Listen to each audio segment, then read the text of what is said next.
जय हिंद दोस्तों, आप सभी लोगों का स्वागत है आपका अपना यूट्यूब चैनल एग्जाम मंत्र में। चलिए आज हम नेक्स्ट प्रैक्टिस सेट देखते हैं आपके अंकित भाटी सर जी की बुक से। तो सभी लोग जो है शेयर कर दीजिए फटाफट, क्लास स्टार्ट करने से पहले आप लोग शेयर कर दीजिए। और जितने भी लोग जीरो आप सभी लोग जो है क्लास के एंड में जो अपना स्कोर जरूर शेयर कर दीजिएगा कि आपका स्कोर क्या बन रहा है। ठीक है, स्कोर जरूर शेयर करिएगा। तो चलिए देखते हैं आज का हमारा पहला क्वेश्चन। ठीक है, बिना टाइम वेस्ट करके फटाफट क्वेश्चन देखते हैं। पहला क्वेश्चन आपका है, निम्नलिखित युग्म में से कौन सा युग्म जो है गलत है। निम्नलिखित युग्म में से कौन सा युग्म जो है गलत है। ठीक है, तो आप लोग कमेंट करिए जरा। क्वेश्चन नंबर फर्स्ट का आंसर क्या है? अवधी पूर्वी हिंदी, ब्रजभाषा पश्चिमी हिंदी, भोजपुरी पूर्वी हिंदी, खरी बोली पश्चिमी हिंदी। तो इसमें जो है कौन सा युग्म जो गलत दे के रखा है वही आपका आंसर होगा। ठीक है, जो गलत ऑप्शन है वही आपका आंसर होगा। आप लोग कमेंट करिए फटाफट, आंसर क्या होगा इसको, आंसर कमेंट करिए।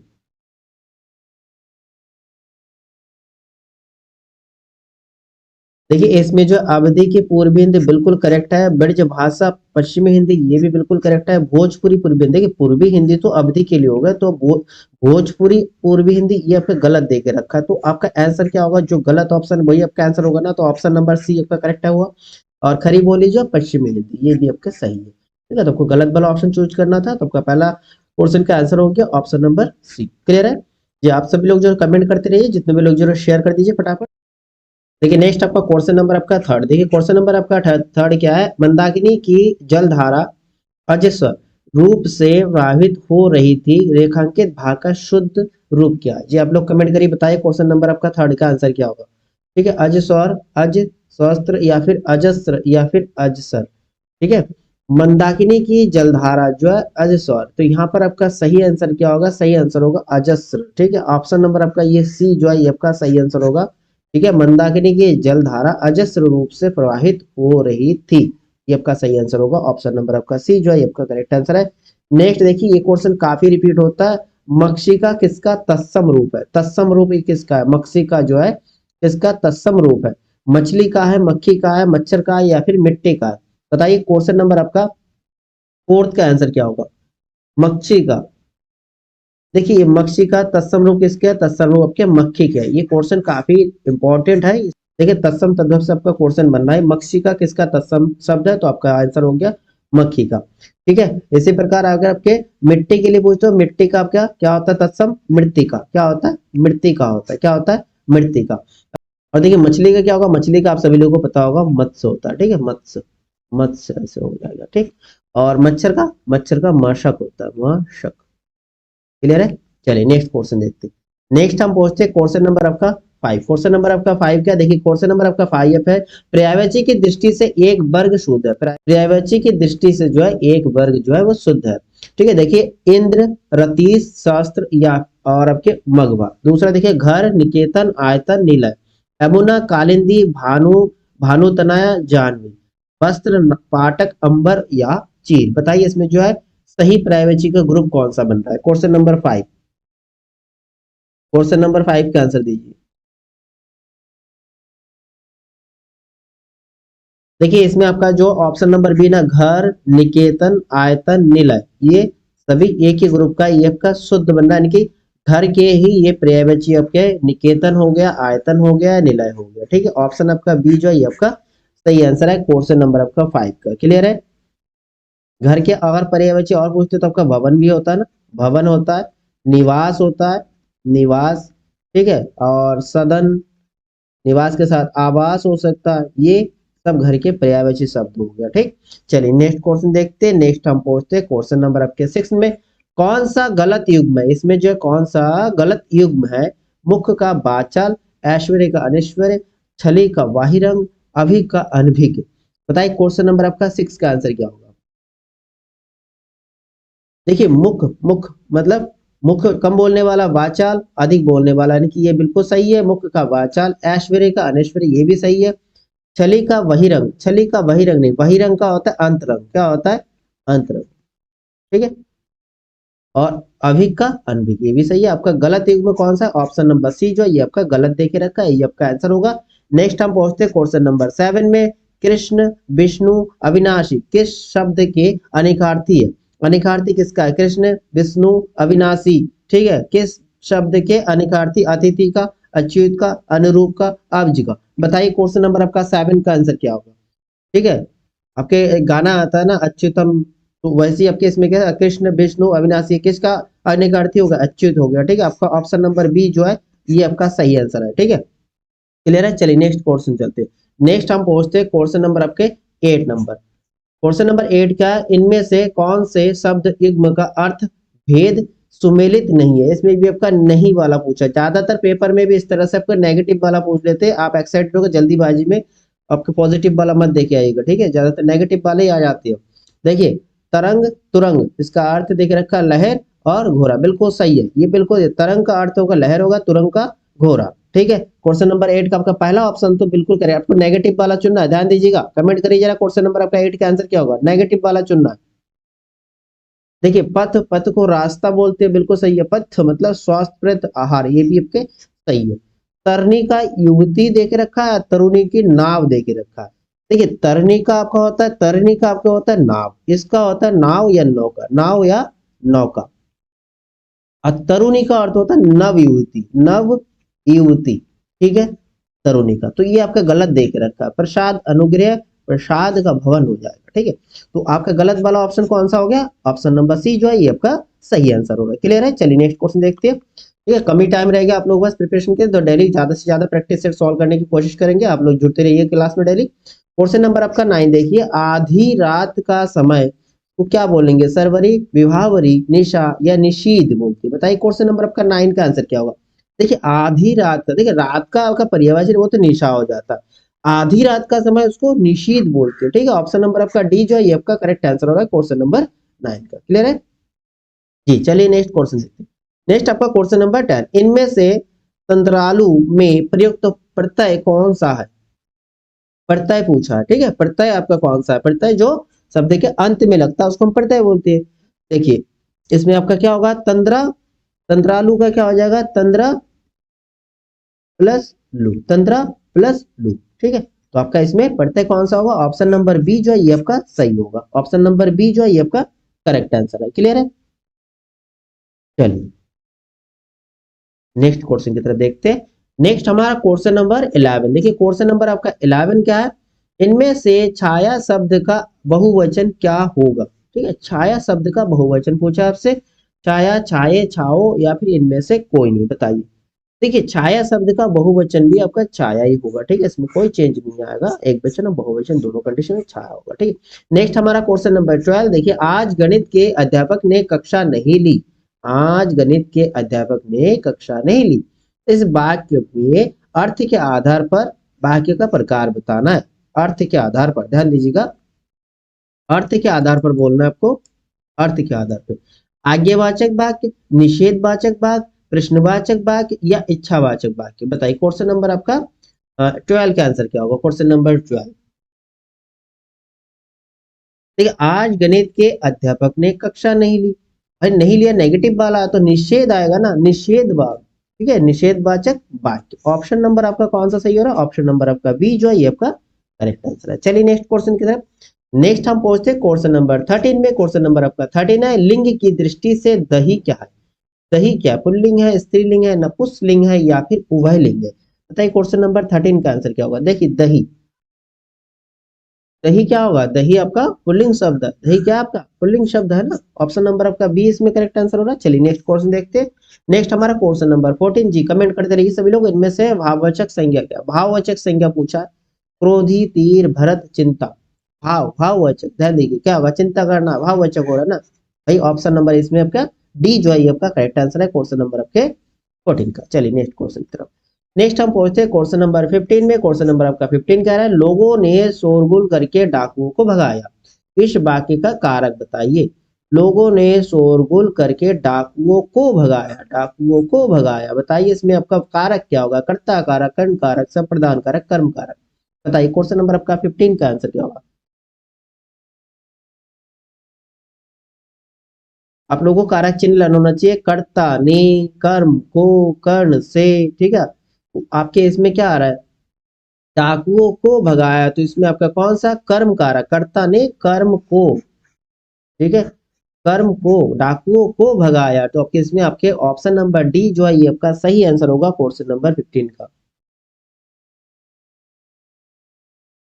चलिए नेक्स्ट क्वेश्चन बताइए। नेक्स्ट आपका क्वेश्चन नंबर 16, जो क्रिया अभी हो रही है, जो अभी हो रही है, ठीक है, उसे क्या कहते हैं?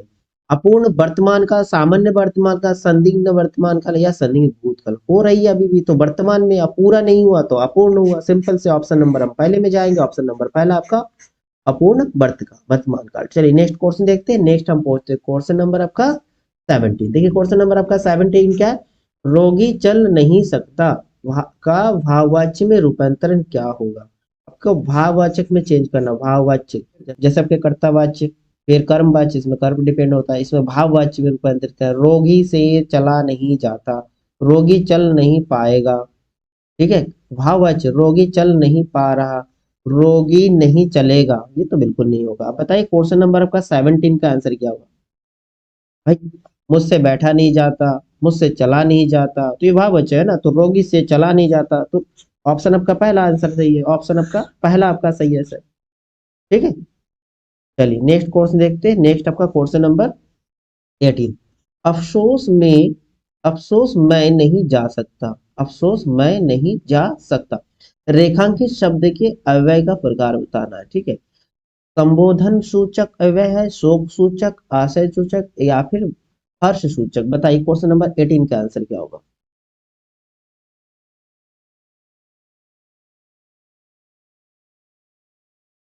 देखिए जहां पर आपके आहा लगा होता है, आह, ठीक है, फिर आपके त्राही त्राही, त्राही त्राही हो, ठीक है, हाय ये लगाओ, ठीक है, अफसोस, ये सारे जो आपके क्या होता है? शोक होता है, ठीक है, शोक सूचक होता है। ऑप्शन आपका बी जो है ये आपका सही आंसर होगा, ऑप्शन बी जो आपका ये सही आंसर होगा, ठीक है। चलिए नेक्स्ट क्वेश्चन देखते हैं। देखिए नेक्स्ट हमारा क्वेश्चन नंबर 19। क्वेश्चन नंबर 9 क्या है? निम्नलिखित वाक्य में क्रिया विशेषण युक्त वाक्य कौन से? क्रिया विशेषण, क्रिया विशेषण ध्यान दीजिएगा, क्रिया की विशेषता बताने वाले शब्द। मैं कल नहीं जाऊंगा, यह फूल सुंदर है, हवा धीरे धीरे, जब भी धीरे धीरे दिखाई दे, ठीक है, तो आप समझ लीजिएगा ये क्रिया विशेषण है, ठीक है। कई क्वेश्चन करा चुका इसमें, अगर सभी प्रैक्टिस सेट का क्लास आप देख चुके हो तो आप लोगों को ये क्वेश्चन देखते ही आंसर आ जाना चाहिए, ठीक है। मैंने आपको यूथ के प्रैक्टिस सेट कंप्लीट करवाया, घटना चक्र, उसके बाद आपके अंकित भाटी सर जी के प्रैक्टिस सेट ये भी चल रहा है, ठीक है। तो सारे प्रैक्टिस सेट का क्लास आप देख सकते हो, आपके उसमें प्लेलिस्ट बना होगा टारगेट यूपी पुलिस से, आप प्लेलिस्ट में जाइए और सारी क्लास को देख लीजिएगा, ठीक है, ठीक है। उसमें आपके रैपिड फायर जीके का भी क्लास मैंने कुछ रखा है। चलिए फिर नेक्स्ट क्वेश्चन देखते हैं। नेक्स्ट आपका क्वेश्चन नंबर 20। देखिए क्वेश्चन नंबर आपका 20 क्या है? अक्षोहिणी का संधि विच्छेद, अक्षोहिणी का संधि विच्छेद, अक्ष प्लस हिणी, अक्ष प्लस उहिणी या फिर अक्षो प्लस आहिणी या फिर अक्ष ओहिणी। बताइए क्वेश्चन नंबर आपका 20 का आंसर क्या होगा? 20 का आंसर।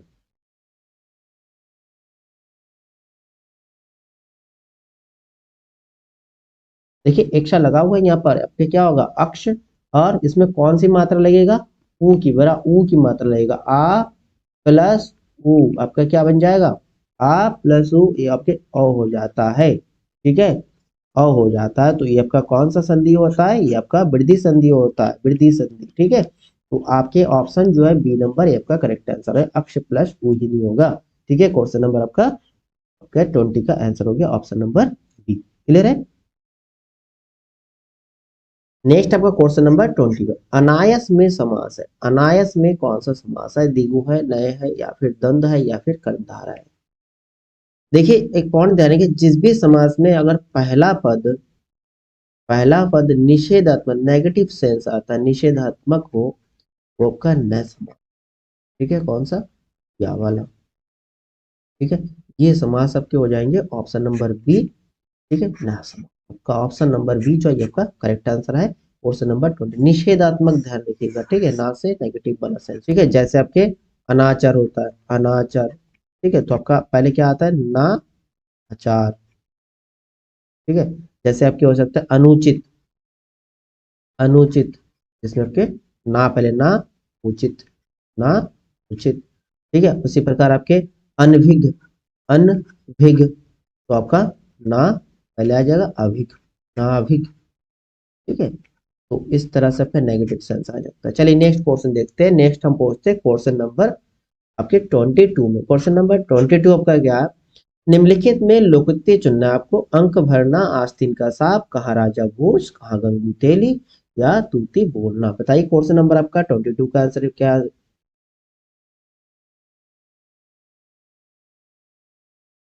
देखिए मुहावरे और लोकोक्ति में क्या अंतर होता है। देखिए मुहावरे शब्दों का समूह होता है जो प्रचलित अर्थ को छोड़कर दूसरे अर्थ को व्यक्त करता है। और लोकोक्ति क्या होता है, अपने पूर्ण रूप होता है, ठीक है, तथा स्वतंत्र होता है, पूर्ण रूप और स्वतंत्र होता है, ठीक है। जैसे अंक भरना, आस्तीन का सांप, इसका अर्थ चेंज होता है ना, तूती बोलना, ये सारे आपके क्या हो जाएंगे, मुहावरे हो गए। आपसे लोकोक्ति पूछा तो आपके आ जाएगा ऑप्शन नंबर सी, कहाँ राजा भोज, कहाँ गंगू तेली। ठीक है, क्लियर है। चलिए नेक्स्ट क्वेश्चन देखते हैं। नेक्स्ट हमारा क्वेश्चन नंबर 23, निम्नलिखित में से कौन सा विकल्प जो है विराम भेद और उसके चिन्ह को सम्मिलित नहीं करता है, मतलब गलत दे दिया विराम चिन्ह। देखिए पूर्ण विराम ये बिल्कुल सही है ना, बिल्कुल सही है। अल्प विराम ये भी सही है। योजक चिन्ह ये नहीं, ये तो लाघव है। ये क्या है, लाघव चिन्ह है, लाघव चिन्ह है, ठीक है। आपका अगर योजक चिन्ह बोलते, योजक चिन्ह ऐसे होता है, ठीक है। जैसे आपका लिखते हैं हम धीरे धीरे, तो बीच में डैश जैसा है ना, तो ये वाला योजक हो गया, क्या हो गया, योजक, ठीक है। उद्धरण चिन्ह ये बिल्कुल सही है, ठीक है। ऑप्शन नंबर आप किस में जाएंगे, ऑप्शन नंबर सी में जाएंगे। ऑप्शन नंबर सी जो आपका ये करेक्ट आंसर है, ऑप्शन नंबर सी, ठीक है। ऑप्शन नंबर जी, सभी लोगों का सही आना चाहिए, बिल्कुल सिंपल सा आंसर है। चलिए नेक्स्ट क्वेश्चन देखते हैं, विराम चिन्ह को याद कर लीजिएगा। नेक्स्ट हम पहुंचते हैं क्वेश्चन नंबर 24 में। हिंदी में आपका बिल्कुल सही होना चाहिए, एक भी क्वेश्चन रॉन्ग नहीं होना चाहिए। आप कोशिश करिए 100% आपका सही हो, ठीक है। पूरा प्रिपरेशन रखिए। हिंदी में आपको नंबर जितने ज्यादा, हिंदी में अगर 100% आपका सही हो ना, तो मेरिट में आपका आने के चांसेस ज्यादा रहेंगे, ठीक है। हिंदी में आप मिस्टेक नहीं कर सकते। अब जीएस में आप स्कोर चाहे 20 के आसपास, 20+ जितना कर सकते हो 20 कर लो, 25 जितना आपके उतना अच्छा होगा, ठीक है। लेकिन हिंदी में मिस्टेक मत करिएगा। हिंदी उसके बाद रीजनिंग में भी अच्छे करके प्रिपरेशन कर लीजिएगा, रीजनिंग में भी अच्छा मार्क्स मिलता है। आपका नेक्स्ट क्वेश्चन है 24 नंबर, ठीक है। 24 है, निम्नलिखित में से कौन सा मिश्र वाक्य, आपको मिस्र वाक्य ढूंढना। देखिए मिस्र वाक्य की पहचान क्या होता है, पहले आप ऑप्शन देख लीजिए। इसमें उसमें ना पत्ते थे ना फूल थे। मैंने सुना है कि आपके देश में अच्छा राज प्रबंध है। यज्ञ दत्त देवदत्त को व्याकरण पढ़ाता है। वह उड़ती हुई चिड़िया पहचानता है। बताइए क्वेश्चन नंबर आपका 24 का आंसर क्या है। 24 का आंसर कमेंट करिए, 24 का आंसर। देखिए जब आपके जो की ऐसा वर्ड लिखा है ना, ये आपके मिस्र मिस्र वाक्य की पहचान होता है। तो इसमें की देखो, की आपकी ये ऑप्शन नंबर बी में लगा है, ठीक है। मैंने सुना है कि आपके देश में अच्छा राज प्रबंध है, ऑप्शन आपका बी जो है आपका सही आंसर होगा क्वेश्चन नंबर आपके 24 का, ठीक है। चलिए नेक्स्ट क्वेश्चन देखते हैं। नेक्स्ट हम पहुंचते हैं क्वेश्चन नंबर आपके 25 में। तू तू करता तू भया, मुझ में रही ना हूँ, पारी फेरी बली गई, जित देखो तित तू, ठीक है। वियोग श्रृंगार, वीर रस, शांत रस या वात्सल रस। बताइए क्वेश्चन नंबर आपके 25 का आंसर क्या होगा। तू तू करता तू भया, मुझ में रही ना तू, वारी फेरी बली गई, ठीक है, वारी फेली बली गई, जित देखो तित तू, मतलब जहां देखो वहां तू, ठीक है। शांत रस हो रहा है या फिर वियोग रस हो रहा है, वीर तो नहीं हो रहा है, वात्सल भी नहीं, इन दोनों में से कमेंट करिए क्वेश्चन नंबर आपका 25 का आंसर क्या होगा। जी, इसमें आपका answer option C, option C होगा। ऑप्शन सी आपका सही आंसर होगा, शांत रस, ठीक है। शांत रस का अगर स्थाई भाव पूछते हो तो आपका स्थाई भाव क्या होता है, स्थाई भाव का निर्वेद होता है, ठीक है, ध्यान रखिएगा, निर्वेद, ठीक है। चलिए नेक्स्ट क्वेश्चन देखते हैं। नेक्स्ट हम पहुंचते हैं क्वेश्चन नंबर आपके 26। क्वेश्चन नंबर 26, निराला की कविता जूही की कली, जूही की कली उदाहरण है, वर्णिक छंद, मात्रिक छंद, मुक्तक छंद या इनमें से कोई नहीं। बताइए क्वेश्चन नंबर आपका 26 का आंसर क्या होगा।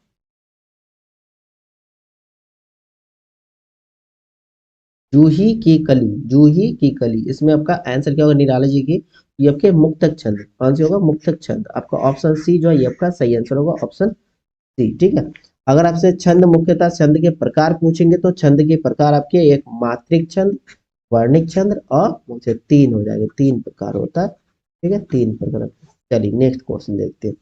नेक्स्ट हम पहुंचते हैं क्वेश्चन नंबर आपके 27 में। देखिए क्वेश्चन नंबर 27 का ये बहुत सुन देख चुके हो अब। तरनी तनुजा तट तमाल तरुवर बहु छाए, झुके कुल शो जल परसन हित मनहु सुहाए।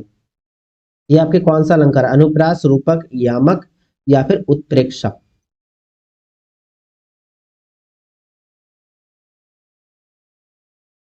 देखिए तरनी तनुजा तट तमल, यहाँ पर देखिए तरनी तनुजा तट तमल तरुबर, ये ता रिपीट हुआ, ता रिपीट हुआ तो आपके अनुप्रास अलंकार हो गया। अनुप्रास जहां वर्णों की आवृत्ति होता है वह अनुप्रास अलंकार होता है, जैसे खरक शिंके खरक निसे खरक सी खरक याड है ना। ठीक है। और झुके कुल सो जल पर्सन हित मनहु सुहाय, देखिए मनहु मनो जनो, मनहु मनो जनो होता है वहां उत्प्रेक्षा अलंकार होता है। कौन सा अलंकार होता है? उत्प्रेक्षा। जब आप मनहु मनो, ठीक है, मनहु देख लिए फिर जनहु देख लिए, ठीक है, ये वर्ड जब दिखाई दे वो आपका उत्प्रेक्षा अलंकार होता है। ठीक है, तो यहाँ पर आपके दोनों ऑप्शन दे के रखा है, दोनों अनुप्रेस और उत्प्रेक्षा। फिलहाल हम अनुप्रेस में जाते हैं। जब आप मनु मनो जानो देखेंगे तो ये आपका उत्प्रेक्षा अलंकार होता है, लेकिन यहाँ वर्णों की आवृत्ति भी हुआ, तरनी तनुजा तट तमल तरुबर, तो ये वर्णों की आवृत्ति हुआ ना, तो वर्णों की आवृत्ति होने पर आपके अनुप्रास अलंकार होता है। मनु मनु जानो हो गया तो उत्प्रेक्षा अलंकार हो गया। ठीक है, इस तरह से आपको कोर्स देखने को नहीं मिलता। बोर्ड एग्जाम वाले अगर गलत अगर प्रिंट होती है उसका आपको बराबर नंबर दी जाती है, सभी को जाते हैं, मिस प्रिंट बहुत कम होता है। चलिए नेक्स्ट क्वेश्चन देखते हैं। नेक्स्ट आपका क्वेश्चन नंबर 28। ठीक है, और मिस प्रिंट होता है तो ऑब्जेक्शन के लिए आपके पास टाइम दिया जाता है। आंसर की जब आते हैं उसके बाद ऑब्जेक्शन भी आप कर सकते हो। देखो, अबला जीवन हाय तुम्हारी यही कहानी, आंचल में है दूध और आंखों में पानी। निम्न में से ये किस पुस्तक की पंक्ति है? कामायनी, साकेत, यशोधरा, आंसू। बताइए क्वेश्चन नंबर आपका 28 के आंसर क्या? 28 के आंसर बताइए। अबला जीवन हाय तुम्हारी यही कहानी, आंचल में है दूध और आंखों में पानी, ये आपके यशोधरा से है। ठीक है, यशोधरा की पंक्ति है। ठीक है, अगर इसकी राइटर की बात करते हैं आपकी कौन होंगे इसके राइटर? मैथिली शरण जी, मैथिली शरण जी, मैथिली शरण गुप्त जी, मैथिली शरण गुप्त जी है। ठीक है, और साकेत इसकी भी राइटर मैथिली शरण गुप्त जी है। और कामिनी आंसू की बात करते हैं जयशंकर प्रसाद जी की, किनके? जयशंकर प्रसाद जी की। ठीक है, जयशंकर प्रसाद जी के। चलिए नेक्स्ट क्वेश्चन देखते हैं। नेक्स्ट हम पहुंचते हैं क्वेश्चन नंबर आपके 29 में। ठीक है, मैथिली शरण गुप्त ने नहीं लिखा, इनमें से कौन सा जो मैथिली शरण गुप्त जी ने नहीं लिखा? देखिए साकेत मैथिली शरण गुप्त जी की है। ठीक है, यशोधरा मैथिली शरण गुप्त पिछले क्वेश्चन में जस्ट कंप्लीट है। अजय वृद्ध ये भी मैथिली शरण गुप्त जी। कामयानी अभी मैंने बताया, कामयानी आपके जयशंकर प्रसाद जी की है। किनके? जयशंकर प्रसाद जी की है। तो ये आपका सही आंसर होगा, क्योंकि आपको वही चुनना था जो मैथिली शरण गुप्त वाला नहीं है। तो मैथिली शरण गुप्त जी के साकेत हो गया, जयद्रथ वृद्ध हो गया, और अब जयद्रथ वृद्ध हो गया, और यशोधरा, ये तीनों जो है मैथिली शरण गुप्त द्वारा लिखे गए, जबकि कामयानी आपके जयशंकर प्रसाद जी के। चलिए नेक्स्ट क्वेश्चन आपका, नेक्स्ट आपका 30 नंबर। एक बूंद सहसा उछली, एक बूंद सहसा उछली किस विधा की रचना है? आपसे पूछा, यात्रा वृत्तांत की है, संस्मरण की है, रेखा चित्र का, या फिर निबंध की है? बताइए क्वेश्चन नंबर आपके 30 का आंसर क्या है?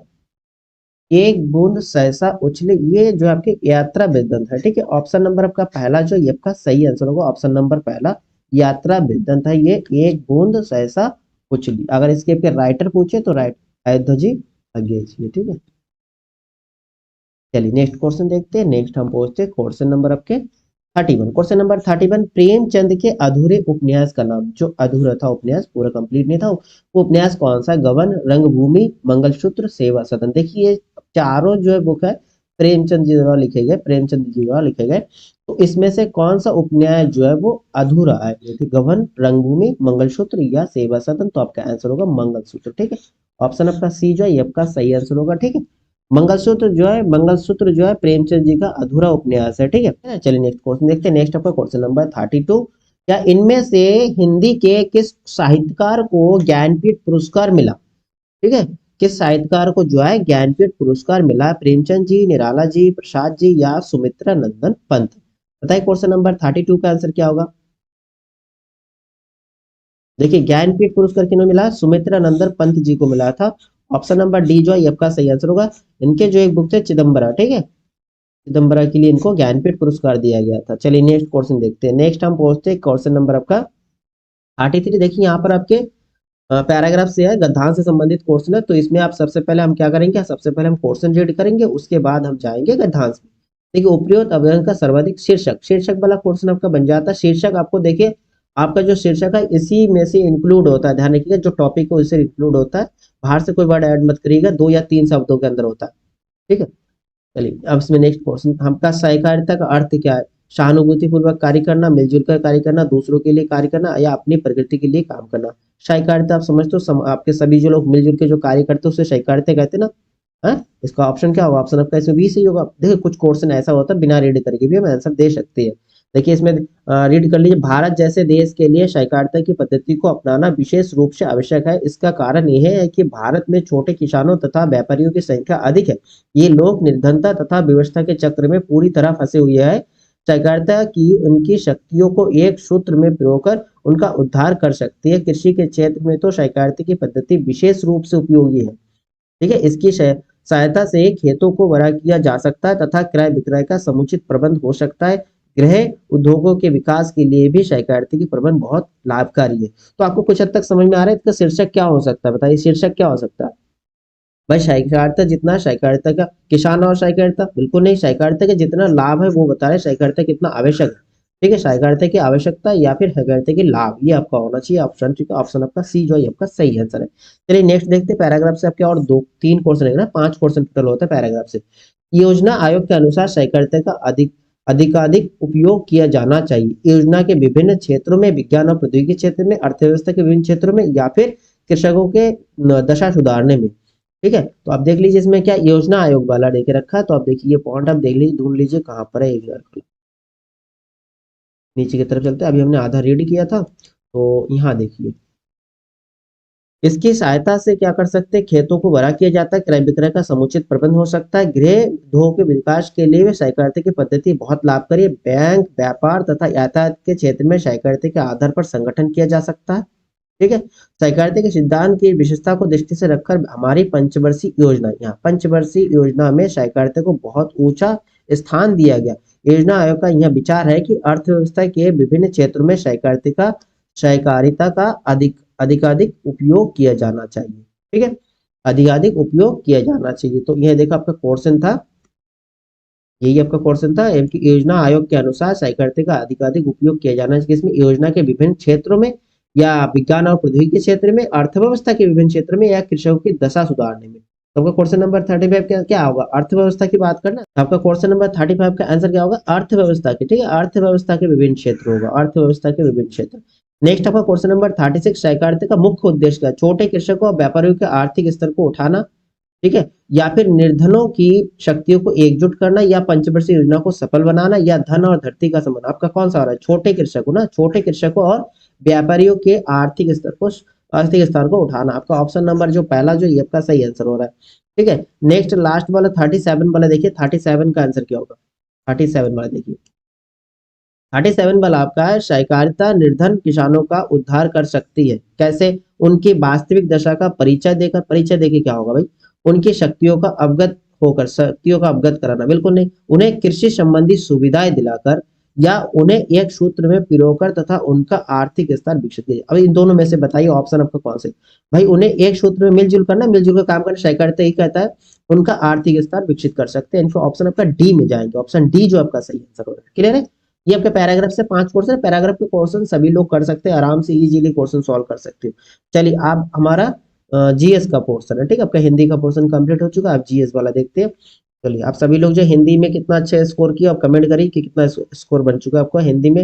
आपके 37 में 37 हिंदी का क्वेश्चन हो चुका है। हिंदी में आपके मैक्सिमम आपका नंबर आना चाहिए। ठीक है, 35 के प्लस तो होना चाहिए। नेक्स्ट हम देखते हैं 38 नंबर आपका जीएस का पोर्शन है। इसमें जीएस का क्वेश्चन देखेंगे, हाल ही में भारत, इसमें करंट अफेयर्स भी आपके इंक्लूड है। यूपीए स्पेशल करंट आप जरूर देख लीजिएगा, मैंने लास्ट वीडियो में बताया था आपको कौन कौन सा टॉपिक आपको पढ़ना है। देखिए हाल ही में भारत और बांग्लादेश ने संयुक्त अभ्यास बोंगो सागर, ठीक है, बोंगो सागर 23, बोंगो सागर 23 और समन्वित गश्त कोरपेट का आयोजन कहाँ किया? ठीक है, कोरपेट का आयोजन कहाँ किया था? विशाखापट्टनम, पुडुचेरी या कोची या फिर मुंबई। बताइए क्वेश्चन नंबर आपका 38 का आंसर क्या होगा? देखिए 38 का आंसर होगा आपका विशाखापट्टनम में आयोजन किया गया था, विशाखापट्टनम। ठीक है, ऑप्शन नंबर आपका पहला जो ये आपका सही आंसर होगा। ठीक है, भारत और कौन से देश के बीच में? भारत और बांग्लादेश संयुक्त रूप से। नेक्स्ट क्वेश्चन देखते हैं। नेक्स्ट आपका क्वेश्चन नंबर 39। देखिए क्वेश्चन नंबर 39 क्या? 39 क्वेश्चन आपका, चलिए आप बताइए। भारत की पहली मानव युक्त पनडुब्बी का नाम। बहुत अच्छा क्वेश्चन है। भारत की पहली यानी कि प्रथम मानव युक्त पनडुब्बी का नाम आपसे पूछा है। देखिए मत्स्य 6000 या फिर जाल 2000 या फिर समुद्र 500 या फिर आपका बंगाल 1000। सही क्वेश्चन नंबर आपका 39 का आंसर क्या होगा? 39 का आंसर। ठीक है, भारत की पहली मानव युक्त पनडुब्बी का नाम क्या रखा? मत्स्य 6000। ठीक है, ऑप्शन नंबर आपका पहला जो है ये आपका सही आंसर होगा मत्स्य 6000, ठीक है, मत्स्य 6000 आपका सही आंसर होगा। चलिए नेक्स्ट क्वेश्चन देखते हैं। नेक्स्ट आपका क्वेश्चन नंबर 40, हाल ही में किस भारतीय जोड़ी ने कोरिया ओपन 2023 का खिताब अपने नाम किया, ठीक है, कोरिया ओपन 2023 का खिताब जो अपने नाम किया, पीवी सिंधु और साइना नेहवाल, पारुपल्ली कश्यप और साई प्रणीत, या फिर सात्विक साईराज अंकी रेड्डी और चिराग शेट्टी, या फिर प्रियांशु राजावत और चेतन आनंद। बताइए क्वेश्चन नंबर आपका 40 का आंसर क्या होगा, 40 का आंसर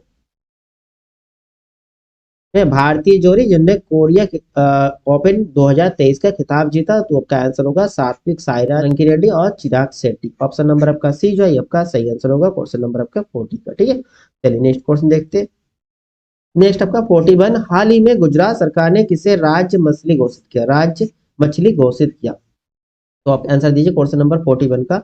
आपके पास ऑप्शन है कैट फिश मछली, डॉल्फिन मछली, घोल मछली या कतला मछली। बताइए क्वेश्चन नंबर आपका 41 का आंसर क्या होगा, ठीक है। गुजरात सरकार द्वारा, गुजरात राज्य द्वारा किस मछली को जो राज्य मछली घोषित किया है। क्वेश्चन नंबर 41 अच्छा क्वेश्चन है, इसमें आपका आंसर होगा घोल, ठीक है। ऑप्शन नंबर सी जो आपका सही आंसर होगा घोल मछली। चलिए नेक्स्ट क्वेश्चन देखते हैं। नेक्स्ट हम पहुंचते हैं क्वेश्चन नंबर 42 में। कनाडा इंडिया फाउंडेशन द्वारा ग्लोबल इंडियन अवार्ड से सम्मानित होने वाली पहली भारतीय महिला को, फाल्गुनी नायर, गीता गोपीनाथ, तुलसी कौरा या सुधा मूर्ति। बताइए कनाडा इंडिया फाउंडेशन द्वारा ग्लोबल इंडिया अवार्ड से सम्मानित होने वाली पहली भारतीय महिला कौन है इसमें, आपका आंसर होगा इसमें सुधा मूर्ति। ऑप्शन नंबर आपका डी जो है आपका सही आंसर है, ऑप्शन नंबर डी जो है आपका सही आंसर है, ठीक है। नेक्स्ट हम देखते हैं 43 नंबर क्वेश्चन। देखिए 43 नंबर क्वेश्चन क्या, 43 नंबर आपका क्वेश्चन है, निम्नलिखित में से उत्तर प्रदेश का कौन सा जिला राष्ट्रीय राजधानी क्षेत्र यानी कि एनसीआर में शामिल है, शामली, अलीगढ़, आगरा या फिर मथुरा। बताइए एनसीआर में कौन कौन शामिल है। क्वेश्चन नंबर 43 का आंसर बताइए। उत्तर प्रदेश के देखिए, उत्तर प्रदेश के टोटल आठ आठ जिले जो है, 8 जिले एनसीआर में आता है। कितने एनसीआर में 8 जिले आते हैं, कितने जिले आते हैं 8 जिले आते हैं उत्तर प्रदेश के 8 जिले। ट्रिक बता, देखिए 8 जिलों को आप याद करने के लिए मैंने एक ट्रिक बताया था, एम एम फिर आपके जी जी फिर बी बी फिर आपका कौन सा एच एस, इस तरह से आप याद कर सकते हो, एम एम बी बी जी जी एच एस। तो पहला एम से आपका हो जाएगा मेरठ, क्या हो जाएगा मेरठ, ठीक है, पहला आपकी क्या हो गया मेरठ, फिर मुजफ्फरनगर, ठीक है, मुजफ्फरनगर हो गया। फिर आपके ये जी से गाजियाबाद, पहला हो गया गाजियाबाद, गाजियाबाद। फिर इस जी से अब क्या हो जाएगा गौतम बुद्ध नगर, क्या हो जाएगा गौतम बुद्ध नगर, गौतम बुद्ध नगर। बी से आपका हो जाएगा, बी से आपका होगा बुलंदशहर और बागपत, बुलंदशहर, और इस बी से बागपत, बागपत, ठीक है। और एच से आपके हापुड़, क्या हो जाएगा हापुड़, ठीक है। और एस से शामली, ठीक है, एस से शामली। ये आपके 8 जिले हो गए जो उत्तर प्रदेश के 8 जिले जो एनसीआर में आता है। इस प्रकार से आप याद कर सकती हो, एम एम यानी कि मेरठ, मुजफ्फरनगर, जी जी गौतम बुद्ध नगर और गाजियाबाद, बी बी ध्यान रखेंगे बुलंदशहर, बागपत, एच एस हापुड़ और शामली। तो आपसे पूछा उत्तर प्रदेश का कौन सा जिला राष्ट्रीय राजधानी क्षेत्र एनसीआर में शामिल है। देखिए अलीगढ़ नहीं है, मथुरा नहीं है, आगरा नहीं है, शामली, ठीक है। ऑप्शन नंबर पहला जो है आपका सही आंसर होगा, ठीक है। चलिए नेक्स्ट क्वेश्चन देखते हैं। नेक्स्ट हम पहुंचते हैं क्वेश्चन नंबर आपका 44 में। क्वेश्चन नंबर 44 क्या, उत्तर प्रदेश आर्म्ड कंस्टेबलरी एक्ट किस वर्ष पारित किया गया, 1948, 1950, 1952, 1945। बताइए क्वेश्चन नंबर आपका 44 का आंसर क्या होगा 44। देखिए उत्तर प्रदेश प्रादेशिक आर्म्ड कंस्टेबलरी एक्ट यानी कि पीएसी, ठीक है, पीएसी ये जो है कब पारित किया है, तो आपका आंसर होगा ऑप्शन नंबर फर्स्ट 1948 में, 1948 में पारित हुआ, 1948 में, ठीक है। उत्तर प्रदेश सैन्य पुलिस और उत्तर प्रदेश राज्य सशस्त्र पुलिस को मिलाकर जो बोला जाता है प्रादेशिक आर्म्ड कांस्टेबलरी एक्ट यानी कि पीएसी, ठीक है, पीएसी। चलिए नेक्स्ट क्वेश्चन देखते हैं। नेक्स्ट हम पहुंचते हैं क्वेश्चन नंबर आपके 45 में ना, क्वेश्चन नंबर 45। देखिए क्वेश्चन नंबर आपका 45 क्या, आपको इसमें सुमेलित करना है सूची 1 को सूची 2 से। तो एक तरफ आपके संस्थान देके रखा है, एक तरफ के स्थापना वर्ष देके रखा है, ठीक है। तो आप सुमेलित की जिसमें आपके जो सही होगा वही आपको चुनना है, ठीक, कोट से सही उत्तर चुनना है आपको, कौन सा उत्तर चुनना है, सही उत्तर चुनना। देखिए पहला आपके है भातखंडे संगीत संस्थान 1926, बिल्कुल सही है। ये कहाँ पर है आपके? लखनऊ में। कहाँ पर है? लखनऊ में। दूसरा आपके है राज्य ललित कला अकादमी, राज्य ललित कला अकादमी 1962, ये आपके कहाँ पर है? ये भी आपके लखनऊ में है। ये भी आपके लखनऊ में है। उससे उत्तर प्रदेश संगीत नाटक, उत्तर प्रदेश संगीत नाटक अकादमी, ये 1963, ये भी बिल्कुल सही है। ये भी आपके लखनऊ में है। भारतेंदु नाट्य अकादमी 1975, ये भी बिल्कुल सही है। ये भी आपके लखनऊ में है। तो यानी कि आपका क्रम क्या बन गया? पहले का ए का फर्स्ट 2 3 4, 1 2 3 4 ही बन गया। 1 2 3 4 आपका पहला ऑप्शन आ रहा है। पहला ऑप्शन आपका सही हो, ठीक है। सही कोड क्या बन गया? ए का फर्स्ट, बी का 2, सी का 3 और डी का 4। चलिए नेक्स्ट क्वेश्चन देखते हैं। नेक्स्ट हम पहुंचते हैं क्वेश्चन नंबर आपका 46। वर्तमान उत्तर प्रदेश में भारत के प्राचीनतम 16 महाजनपदों में से कुल कितने महाजनपद स्थित थे? ठीक है, जो 16 जनपद थे उनमें से उत्तर प्रदेश के कितने जनपद थे? ठीक, बताइए क्वेश्चन नंबर आपका 46 का आंसर क्या होगा? वर्तमान उत्तर प्रदेश में, ठीक है, वर्तमान उत्तर प्रदेश में भारत के प्राचीनतम 16 महाजनपदों में से कुल कितने महाजनपद स्थित थे? क्वेश्चन नंबर 46 का आंसर कमेंट कर देखिए। अगर पूछे तो आपका आंसर होगा 16 में से 8 उत्तर प्रदेश, ठीक है, 8 है, ठीक है, टोटल 8 पे, ठीक है। इसमें जो आपका पहला आता है काशी, फिर पंचाल, वत्स, सुरसेन, कौशल, कुरु, मत्ल और चंदी। इस प्रकार आपके 8 जो है महाजनपद उत्तर प्रदेश में। चलिए नेक्स्ट क्वेश्चन देखते हैं। नेक्स्ट आपका क्वेश्चन नंबर 46, अच्छा क्वेश्चन है आपका 46, ठीक है, स्क्रीनशॉट रख लीजिएगा। 8 महाजनपदों में से 8 आपके उत्तर प्रदेश में शामिल है। नेक्स्ट हमारा क्वेश्चन नंबर 47, उत्तर प्रदेश की कौन सी जनजाति दीपावली को शोक के रूप में मनाती है? सहरिया, बैगा, परिया या फिर थारू? उत्तर प्रदेश की कौन सी जनजाति, आपसे पूछा है कौन सी जनजाति जो है, कौन सी जनजाति जो है दीपावली में शोक मनाते हैं? तो इसमें आपका आंसर क्या होगा? क्वेश्चन नंबर 47, देखिए इसमें आपका आंसर होगा ऑप्शन नंबर डी, थारू, ठीक है, थारू होगा, ठीक है। थारू जनजाति दीपावली को जो है शोक के रूप में मनाते हैं, क्योंकि इस दिन ये अपने पूर्वजों को याद में उसका पुतला बनाकर पूजा अर्चना करके उनके लिए श्रद्धांजलि देती है, ठीक है, अपने पूर्वजों को। तो ऑप्शन नंबर आपका डी जो है आपका सही आंसर होगा। चलिए नेक्स्ट क्वेश्चन देखते हैं। नेक्स्ट हम पहुंचते हैं क्वेश्चन नंबर 48 में। कवयित्री महादेवी वर्मा का जन्म किस शहर में हुआ था? आजमगढ़, चित्रकूट, कन्नौज या फर्रुखाबाद? बताइए क्वेश्चन नंबर आपका 48 का आंसर होगा। महादेवी वर्मा जी का जन्म कहाँ हुआ था? फर्रुखाबाद। ऑप्शन नंबर आपका डी जो है आपका सही आंसर होगा, ऑप्शन नंबर डी, ठीक है जी। महादेवी वर्मा की प्रमुख रचनाओं के बारे में बात करें, बहुत इंपॉर्टेंट रचनाएं इनकी है जो आते हैं पेपर में आपका। पहले तो आपके नीरजा, कौन सा आते हैं? देखिए नीरजा, नीरजा, फिर आपके निहार, निहार, ठीक है, नीरजा, निहार, एक दीपशिखा, ये आता बहुत है, दीपशिखा, ठीक है, एक है यामा, ठीक है, यामा, एक और एक है रश्मि, ठीक है। ये कुछ रचनाएं आप ध्यान रखिएगा जो महादेव वर्मा जी द्वारा लिखी गई है। चलिए नेक्स्ट क्वेश्चन आपका, नेक्स्ट आपका क्वेश्चन नंबर 49। निम्नलिखित में से किसके द्वारा जीवन रक्षा के लिए प्रधानमंत्री का पुलिस पदक, जीवन रक्षा के लिए प्रधानमंत्री का पुलिस पदक प्रदान किया जाता है? गृह मंत्रालय द्वारा, इंटेलिजेंस ब्यूरो द्वारा, पुलिस अनुसंधान एवं विकास ब्यूरो के द्वारा या फिर द इंडियन पुलिस फाउंडेशन के द्वारा? किनके द्वारा जो ये पदक प्रदान किया जाता है जीवन रक्षा के लिए प्रधानमंत्री का पुलिस पदक प्रदान करते हैं? तो ये गृह मंत्रालय द्वारा, ठीक है, गृह मंत्रालय द्वारा। ऑप्शन नंबर आपका पहला जो है आपका सही आंसर होगा क्वेश्चन नंबर आपका 49 का। चलिए नेक्स्ट क्वेश्चन देखते हैं। नेक्स्ट हम पहुंचते हैं क्वेश्चन नंबर आपका 50 में। इसमें भी देखिए निम्नलिखित कथनों को पढ़े और सही विकल्प चुने, आपको सही विकल्प चुनना है। देखिए बोबली वीणा कर्नाटक शास्त्रीय संगीत में इस्तेमाल किए जाने वाला यह बृहत खिंचाव वाला तंतु वाद्य यंत्र है, बिल्कुल सही है आपके, ठीक है। बोबली जो वीणा वीणा है कर्नाटक शास्त्रीय संगीत में इस्तेमाल किया जाता है और ये बृहत खिंचाव वाला तंतु वाद्य यंत्र है, ठीक है। तो का पहला ऑप्शन तो बिल्कुल सही है। अब दूसरा देखिए, दूसरा क्या देकर रखा है? दूसरा है बोबिली वीणा को आमतौर पर एकड़ा वीणा, ठीक है, एकड़ा वीणा के रूप में जाना जाता है क्योंकि ये लकड़ी के एक टुकड़े से बनाया जाता है। ये भी सही है, लकड़ी के टुकड़े से बनाया जाता है। यानी कि आपका दोनों कथन जो है सही है, पहला भी सही है दूसरा भी सही है। आपका ऑप्शन नंबर पहले में जाएंगे, ऑप्शन नंबर पहला जो है आपका करेक्ट आंसर होगा। चलिए नेक्स्ट क्वेश्चन देखते हैं। नेक्स्ट हम पहुंचते हैं क्वेश्चन नंबर आपका 51 में। म्यांमार की मुद्रा, देखिए करेंसी से संबंधित क्वेश्चन बनना है, करेंसी और आपके जितने नियुक्ति वगैरह हुई वर्तमान में जो नियुक्ति और उसके बाद आपके मृत्यु हुई है उनके बारे में जरूर ध्यान रखिएगा। म्यांमार की मुद्रा पूछा है तो क्या था? नायरा है, रियल है या क्रोन है? बताइए क्वेश्चन नंबर आपका 51 का आंसर क्या होगा? देखिए नायरा जो है आपकी ये नाइजीरिया की है, क्या नाइजीरिया, नाइजीरिया की मुद्रा है, ठीक है। और आपके बताते क्रोन की ये आपके नॉर्वे कंट्री की है, क्या नॉर्वे कंट्री की आपके, ठीक है। रियल आपको पता है, रियल आपके कहाँ का है? ओमान का है, ओमान का है, ठीक है। बाकी आपके म्यांमार की बात होगा, ठीक है। ऑप्शन नंबर पहला जो है आपका सही आंसर है। नेक्स्ट आपका क्वेश्चन नंबर 52, निम्नलिखित में से किस भारतीय खिलाड़ी ने प्लेइंग टू विन नामक आत्मकथा लिखी है? सानिया मिर्जा, पीवी सिंधु, शाहिना नेहवाल या कर्णम मल्लेश्वरी? बताइए क्वेश्चन नंबर आपका 52 का आंसर क्या होगा?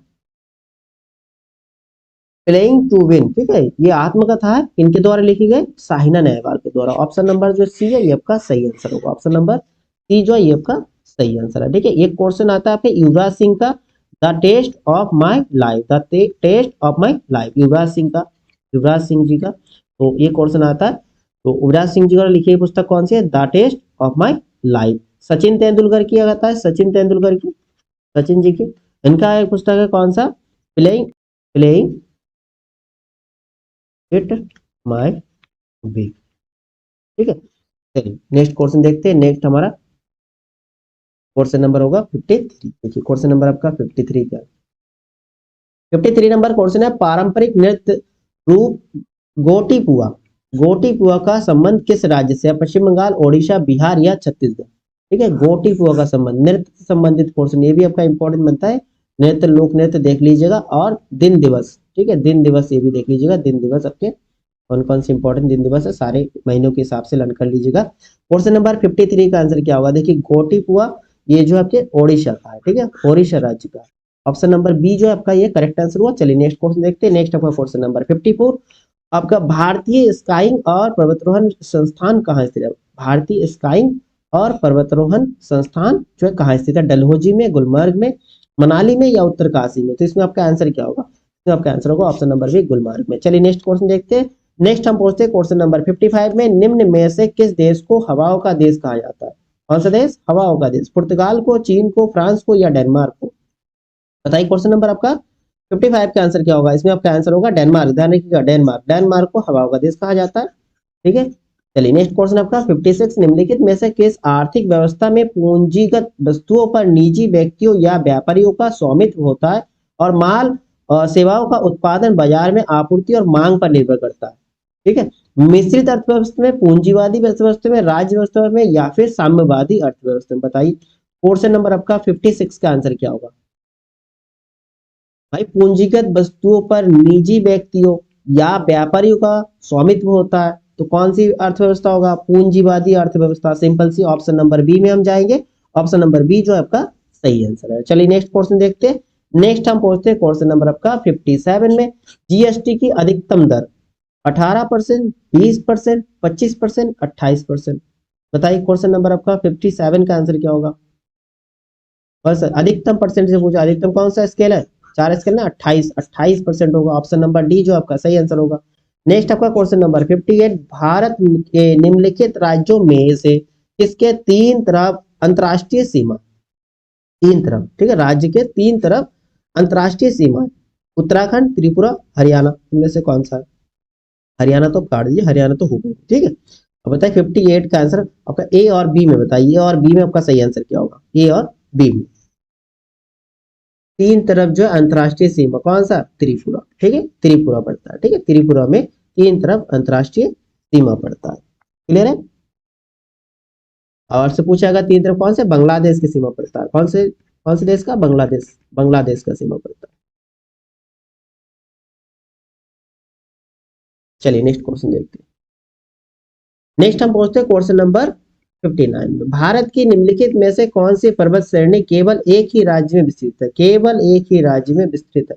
अजंता, अरावली, सहाद्री या फिर सतपुरा? 59 का आंसर क्या होगा? क्वेश्चन नंबर 59, भारत की निम्नलिखित में से कौन सी पर्वत श्रेणी केवल एक ही राज्य में पड़ता है? तो आपका आंसर होगा अजंता, ठीक है, ऑप्शन नंबर पहला जो है ये आपका सही आंसर है, ठीक है। आपसे पूछे कौन सा राज्य पड़ता है इसमें? एकमात्र राज्य महाराष्ट्र, ठीक है, कौन सा राज्य? महाराष्ट्र राज्य। चलिए नेक्स्ट क्वेश्चन देखते हैं। नेक्स्ट आपका 60 नंबर, निम्नलिखित में से किस द्वीप को बादे की भूमि, ठीक है, बादे की भूमि यानी कि the land of promise, the land of promise, land of promise के रूप में जानते हैं। सुमात्रा, क्यूबा, जावा या मिंडानाओ। बताइए क्वेश्चन नंबर आपका 60 का आंसर क्या होगा? 60 का आंसर बताइए। देखिए इसमें आपका आंसर होगा ऑप्शन नंबर डी, मिंडानाओ। ठीक है, मिंडानाओ को वादे की भूमि यानी कि द लैंड ऑफ प्रॉमिस कहा जाता है। ठीक है, चलिए नेक्स्ट क्वेश्चन देखते हैं। नेक्स्ट हम पूछते हैं क्वेश्चन नंबर 61 में निम्नलिखित विकल्पों में से कौन सा एक सुमेलित नहीं है? ये भी आपका नेगेटिव वाला पूछा है, सुमेलित नहीं है पूछा है। ठीक है, देखिए पहला आपका देखे रखा है पिग्मी कांगो बेसिन, बिल्कुल सही है। अंगामी आपके नागालैंड भारत में, ये भी सही है। एनु जापान में, ये भी सही है। ठीक है, और आपका देख रखा है किर्गिज सूडान में, ये गलत है। ये आपके मध्य एशिया में पड़ता है। कहाँ पड़ता है? मध्य एशिया में पड़ता है, मध्य एशिया, सूडान नहीं होगा। ठीक है, तो आपका ऑप्शन कौन सा गलत? ये डी वाला ऑप्शन गलत है, तो यही आपका सही आंसर होगा आपके क्वेश्चन के अकॉर्डिंग। चलिए नेक्स्ट क्वेश्चन देखते हैं। नेक्स्ट हम पहुंचते हैं क्वेश्चन नंबर आपका 62 में। पार्श्वनाथ जो एक क्षत्रिय तथा बनारस के राजा अश्वसेन के पुत्र थे, वह कौन से जैन तीर्थंकर बने? प्रथम, द्वितीय, 23वें या 24वें? बताइए क्वेश्चन नंबर आपका 62 का आंसर क्या हो? देखिए पार्श्वनाथ, पार्श्वनाथ जो है आपके 23वें तीर्थंकर थे जैन धर्म के। कैसे? 23वें थे। ठीक है, 23वें तीर्थंकर थे कौन से धर्म के? जैन धर्म के। और 24वें तीर्थंकर होते हैं महावीर जी। ठीक है, महावीर जी, महावीर। ठीक है, और अगर प्रथम पूछते हैं तो प्रथम तीर्थंकर कौन थे? प्रथम तीर्थंकर आपके ऋषभ देव। ठीक है, ऋषभ देव जी थे, ऋषभ देव जी। ठीक है, क्लियर है? प्रथम कौन हो गए? प्रथम आपके ऋषभ देव। अच्छा, द्वितीय वाला कौन है? द्वितीय वाला पूछे तो द्वितीय अजीत नाथ। ठीक है, अजीत नाथ। ठीक है, आपका देखिए पहला वाला आप ध्यान रखिएगा, 23वां ध्यान रखिएगा और आपके 24वां ध्यान रखिएगा। ठीक है, आपके इसमें आंसर तो हो गया ऑप्शन नंबर सी, 23वें तीर्थंकर पार्श्वनाथ जी। ठीक है, 24वें तीर्थंकर महावीर जी और प्रथम ऋषभनाथ। चलिए नेक्स्ट क्वेश्चन देखते हैं। नेक्स्ट आपका क्वेश्चन नंबर 63। 63 नंबर क्वेश्चन देखिए क्या है। 63 नंबर, 63 नंबर क्वेश्चन कह रहा है कि आगरा किले के परिसर में निम्नलिखित मुगल शासकों में से किसने मोती मस्जिद का निर्माण किया? देखिए मोती मस्जिद का निर्माण किसने किया बताइए? औरंगजेब, अकबर, जहांगीर या फिर शाहजहां? आप सभी लोगों को पता होगा मोती मस्जिद का निर्माण भाई शाहजहां ने करवाया। ऑप्शन नंबर जो आपका डी है ये आपका सही आंसर है क्वेश्चन नंबर आपका 63 का। क्लियर है? चलिए नेक्स्ट क्वेश्चन देखते हैं। नेक्स्ट हम पहुंचते हैं क्वेश्चन नंबर आपका 64 में। किस घटना के बाद महात्मा गांधी ने फरवरी वर्ष 2022 ईस्वी में असहयोग आंदोलन वापस ले लिया? Central assembly bomb blast, Jallianwala Bagh जनसंहार या फिर काकोरी ट्रेन एक्शन या फिर चौरी चौरा घटना? बताइए 1922 में जो असहयोग आंदोलन को वापस ले लिया था। देखिए इसमें आपका आंसर होगा चौरी चौरा घटना के बाद। चौरी चौरा घटना के बाद महात्मा गांधी ने जो है 1922 में असहयोग आंदोलन को वापस ले लिया। चौरी चौरा कांड कहाँ हुआ? आपके उत्तर प्रदेश से संबंधित आपका क्वेश्चन बन सकता है, गोरखपुर में। ठीक है, गोरखपुर में चौरी चौरा घटना हुआ था, गोरखपुर में। ठीक है, गोरखपुर जनपद। ये कब हुआ था आपसे पूछे तो 5 फरवरी। ठीक है, 5 फरवरी 1922, 1922 में हुआ था। ठीक है, 5 फरवरी 1922 में। जलियांवाला पूछते तो जलियांवाला आपको ध्यान है, जलियांवाला कब हुआ था? जलियांवाला घटना आपके 13 अप्रैल, ये भी पूछते हैं 1999। ठीक है, क्लियर है? चलिए नेक्स्ट क्वेश्चन देखते हैं। फोर में निम्नलिखित में से कौन जो है भारत के स्वतंत्रता आंदोलन के लाल बाल पाल में से एक थे? लाल बाल पाल में से एक थे जवाहरलाल नेहरू, लाला लाजपत राय, चित्तरंजन दास या लाल बहादुर शास्त्री? देखिए लाल से तो आपके लाला लाजपत राय, लाला लाजपत राय जी है। ठीक है, और वाल से बाल गंगाधर तिलक, बाल गंगाधर तिलक जी। ठीक है, बाल गंगाधर तिलक जी। और पाल से बिपिन चंद्र पाल, बिपिन चंद्र पाल जी, बिपिन चंद्र पाल। तो लाल बाल पाल। ठीक है, तो इनमें से एक कौन थे? जवाहरलाल नेहरू बिल्कुल नहीं, लाला लाजपत राय जी। ठीक है, चित्तरंजन दास, लाल बहादुर शास्त्री। ऑप्शन नंबर आपका बी जो है आपका सही आंसर। चलिए नेक्स्ट क्वेश्चन देखते हैं। नेक्स्ट हम पहुंचते हैं क्वेश्चन नंबर आपका 66 में। निम्नलिखित में से भारत सरकार के किस अधिनियम के तहत मॉन्टेगू चेम्सफोर्ड, ठीक है, मॉन्टेगू चेम्सफोर्ड सुधारों ने प्रांतों में द्वैत शासन की शुरुआत की? कौन सी शासन? द्वैत शासन की शुरुआत की। भारत अधिनियम, भारत सरकार अधिनियम 1892 या भारत सरकार अधिनियम 1909 या भारत सरकार अधिनियम 1919 या फिर भारत सरकार अधिनियम 1935। बताइए क्वेश्चन नंबर आपका 66 का आंसर क्या होगा? 66 का आंसर बताइए जी। 1999 होगा, बिल्कुल। ऑप्शन नंबर आपका सी जो है सही आंसर होगा, भारत सरकार अधिनियम 1990। ठीक है, नंबर आपका सी करेक्ट होगा। चलिए नेक्स्ट क्वेश्चन देखते हैं। नेक्स्ट आपका क्वेश्चन नंबर आपका 67। भारतीय संविधान का कौन सा भाग जो है मूल अधिकारों से संबंधित है? भाग एक, भाग दो, भाग तीन या फिर भाग चार? बताइए क्वेश्चन नंबर आपका 67 का आंसर बताइए। 67 का आंसर, बहुत अच्छा क्वेश्चन है। देखिए भाग एक में क्या है? भाग एक में संघ और उसका राज्य क्षेत्र। भाग एक में संघ और राज्य क्षेत्र, ठीक है, राज्य क्षेत्र आता है, ध्यान रखिएगा। भाग दो में क्या आता है? भाग दो में नागरिकता। भाग दो में क्या है? नागरिकता है। भाग दो में क्या है? नागरिकता। ठीक है, भाग तीन की बात करते हैं। भाग तीन में आपके मूल अधिकार क्या है? मूल अधिकार है, मूल अधिकार है। भाग चार में आपका, भाग चार में राज्य के नीति निदेशक, राज्य के नीति निदेशक तत्व, नीति निर्देशक तत्व, ठीक है, राज्य के नीति निर्देशक तत्व। तो आपसे पूछा है कि कौन से भाग में मूल अधिकार है, तो आपको ऑप्शन नंबर सी भाग तीन में जो है मूल अधिकार है। नेक्स्ट क्वेश्चन आपका 68। 68 नंबर क्वेश्चन क्या? देखिए 68 नंबर क्वेश्चन, 68 नंबर क्वेश्चन कह रहा है कि भारत में सर्वोच्च न्यायालय के न्यायाधीशों, भारत के मुख्य न्यायाधीश सहित, ठीक है, मुख्य न्यायाधीश सहित की अधिकतम संभावित संख्या कितनी होती है? ठीक है, न्यायाधीशों की संख्या, न्यायाधीशों की संख्या अधिकतम, मुख्य न्यायाधीश समेत, ठीक है, उनको इंक्लूड करना है। ठीक है, कितने होती है? 10, 17, 25 या फिर 34? बताइए क्वेश्चन नंबर आपके 68 का आंसर क्या होगा? 68 का। देखिए भारत के जो है, भारत के वर्तमान में, देखिए वर्तमान में उच्च न्यायालय के जो संशोधन अधिनियम 2019 आया थे, इसके अनुसार जो सर्वोच्च न्यायालय में एक मुख्य न्यायाधीश और मुख्य न्यायाधीश के समेत जो है टोटल 34 न्यायाधीश अधिकतम संभावित संख्या हो सकती है। ठीक है, इतने 34। ठीक है, क्वेश्चन नंबर आपका 68 का आंसर क्या होगा? 68 का आंसर हो गया आपका ऑप्शन नंबर, कितने न्यायाधीश? 34 न्यायाधीश। किसको? मुख्य न्यायाधीश समेत, ठीक है, मुख्य न्यायाधीश समेत। और मुख्य न्यायाधीश से छोड़ देंगे तो आपका 33। ठीक है, चलिए नेक्स्ट क्वेश्चन देखते हैं। नेक्स्ट हम पहुंचते हैं क्वेश्चन नंबर आपका 69 में। निम्नलिखित संस्थानों में से कौन सी एक संविधानेतर संस्था है? नीति आयोग, वित्त आयोग, संघ लोक सेवा आयोग और निर्वाचन। संविधानेतर बताइए क्वेश्चन नंबर आपका 69 का आंसर क्या होगा? 69 का आंसर बताइए। देखिए इसमें आपका संविधानित संस्था की बात करें तो नीति आयोग होगा। ऑप्शन नंबर आपका पहला जो है ये आपका सही आंसर होगा। ऑप्शन नंबर पहला नीति आयोग। ठीक है, और नीति आयोग की स्थापना कब हुई दोस्तों? नीति आयोग की स्थापना आपके 1 जनवरी 2015 को, 1 जनवरी 2015 को है। ठीक है, क्लियर है। चलिए नेक्स्ट क्वेश्चन देखते हैं। नेक्स्ट हम पहुंचते हैं क्वेश्चन नंबर आपके 70 में। क्वेश्चन नंबर 70 क्या है? जीएसटी यानी कि वस्तु एवं सेवा कर परिषद का अध्यक्ष निम्नलिखित में से कौन होता है? जीएसटी का अध्यक्ष कौन होता है? केंद्रीय वित्त मंत्री, केंद्रीय वित्त सचिव, मुख्य कैबिनेट सचिव या भारत के प्रधानमंत्री? ठीक है, जीएसटी यानी कि वस्तु एवं सेवा कर परिषद का अध्यक्ष कौन? केंद्रीय वित्त मंत्री। ठीक है, वर्तमान में वित्त मंत्री कौन है? वर्तमान में भारत के वित्त मंत्री कौन है? बताइए जरा, वर्तमान में भारत की वित्त मंत्री श्रीमती निर्मला सीतारमन जी है। ठीक है, और निर्मला सीतारमन जी इस समय जीएसटी परिषद के अध्यक्ष है। चलिए नेक्स्ट क्वेश्चन देखते हैं।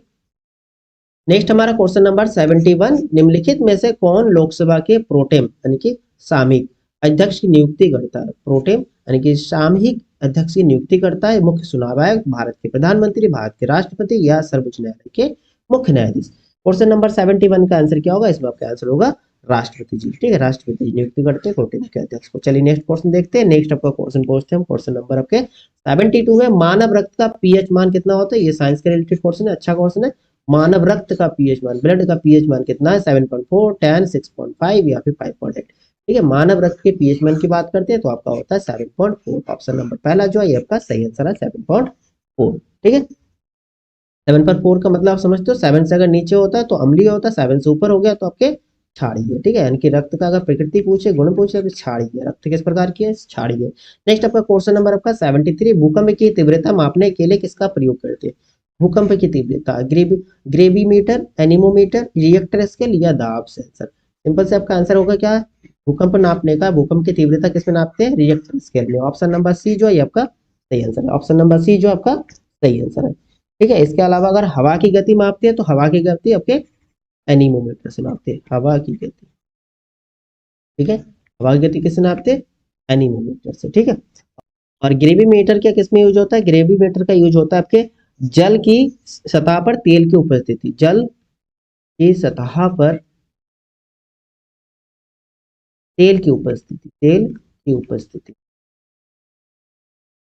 ठीक है, तेल की उपस्थिति। चलिए नेक्स्ट क्वेश्चन देखते हैं हम। नेक्स्ट हमारा क्वेश्चन होगा क्वेश्चन नंबर आपका 74। देखिए क्वेश्चन नंबर आपका 74 क्या कह रहा है? निम्नलिखित में से कौन सा एक जीवाणु जनित, ठीक है, बैक्टीरिया से कौन सा रोग होता है? कुष्ठ, इबोला, मलेरिया या जलांतक या रेबीज? बताइए क्वेश्चन नंबर आपका 74 का आंसर क्या होगा? 74, ठीक है। मैंने इसका ट्रिक बताया था आपका, चाहे वायरस से फैलने वाली बीमारी बात करें या फिर आपके कवक से फैलने वाली या जीवाणु से, ठीक है, तीनों का ट्रिक बताया होगा। तो आप बताइए इसमें बैक्टीरिया से यानी कि जीवाणु से कौन सी बीमारी होती है?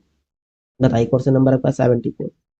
जी, इसमें होगा कुष्ठ रोग। कुष्ठ रोग आपके जीवाणु से होता है। ऑप्शन नंबर आपका पहला जो है ये आपका सही आंसर है, ठीक है। और आपके अगर इबोला की बात करते, इबोला, इबोला एवं आपके रेबीज की बात करते, ये दोनों जो आपके किससे होता है? इबोला और रेबीज आपके वायरस से होता है। किससे होता है? वायरस से होता है, ठीक है। रेबीज जो आपके कुत्ते के काटने से होता है। मलेरिया, मलेरिया का आप जानते हो मलेरिया किससे होता है? प्रोटोजोआ से होता है, प्रोटोजोआ। और इसके रोग के वाहक की बात करते हैं तो आपका मादा एनाफिलीज होता है, ठीक है, मादा मच्छर जिसे बोलेंगे, मादा मच्छर या फिर आपका इनका नाम होता है मादा एनाफिलीज होता है, एनाफिलीज, ठीक है, मादा एनाफिलीज होता है। चलिए नेक्स्ट क्वेश्चन देखते हैं। नेक्स्ट हम पहुंचते हैं क्वेश्चन नंबर आपके 75 नंबर क्वेश्चन, ठीक है, 75 के लास्ट क्वेश्चन इसमें आपके प्रैक्टिस सेट का। कौन सी गैस जो है बायोगैस का एक मुख्य घटक है? बायोगैस का मुख्य घटक कौन सा? हाइड्रोजन, मीथेन, सीएनजी या फिर एलपीजी? आप लोगों को पता होगा जो बायोगैस में मुख्यतः जो मीथेन होता है, मीथेन की अगर परसेंटेज पूछते हैं तो मीथेन आपके इसमें करीबन आपके 55 से लेकर 75% मीथेन होता है, ठीक है, बायोगैस में अधिकतम मात्रा में। इसको हम दूसरे नाम से जानते हैं, मार्स गैस भी बोलते हैं। कौन सी गैस? मार्स गैस भी बोला जाता है मीथेन, ठीक है। तो ये दोस्तों ये आपके 75 टोटल क्वेश्चन हो गया। तो आप कमेंट करके बताइए कि आप लोगों का स्कोर क्या बना है, ठीक है। और वीडियो अगर अच्छा लगा तो लाइक और शेयर करना ना भूलिए। और पुराने जितने आपके प्रैक्टिस सेट कराएंगे उन प्रयासों को भी आप देख सकते हो, प्ले लिस्ट बनाऊंगा, टारगेट यूपी पुलिस से आपका प्ले लिस्ट है, टारगेट यूपी पुलिस के नाम से, ठीक है। चलिए वीडियो को लाइक कर दीजिए और शेयर कर दीजिए। चलिए नेक्स्ट क्लास में मिलते हैं आप लोगों के साथ नेक्स्ट प्रैक्टिस सेट के साथ। तब तक के लिए दोस्तों जय हिंद, थैंक यू।